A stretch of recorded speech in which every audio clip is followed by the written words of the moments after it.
बहुसंख्यक भी वैरी जनों में उन गतियों से खेले वे, दिख परे सबको असंख्य से होकर आप अकेले वे।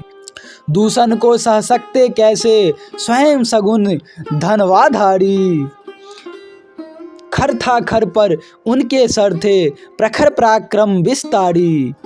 वर्ण भूषण पाकर विजय श्री उन विनित में व्यक्त हुई, निकल गए सारे कंटक से व्यथा आप ही व्यक्त हुई।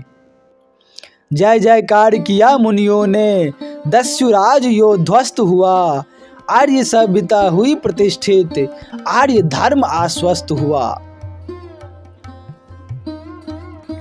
होते हैं निर्विघ्न यज्ञ अब जब समाधि तप पूजा पाठ, यश गाती है मुनि कन्याएं कर व्रत पर्वोत्सव के ठाठ।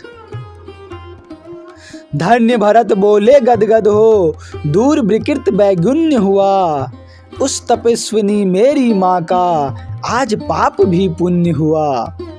तथापि राक्षसों के विरोध की हुई मुझे नूतन शंका, विश्रुत बलि छली है रावण सोने की जिसकी लंका। नाथ बलि हो कोई कितना यदि उसके भीतर है पाप, तो गज भुक्तक पित्थ तुल्य वह निष्फल होगा अपने आप।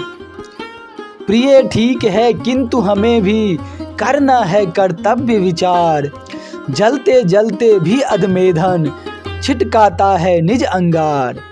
हतवैरी का भी क्या हमको करना पड़ता नहीं प्रबंध, जिसमें सर का उसका सब भी फैलावे न कभी दुर्गंध। पुण्य लाभ करने से भी है पाप काटना कठिन कठोर, कुसुम चयन सा सहज नहीं है कांटों से बचना उस ओर।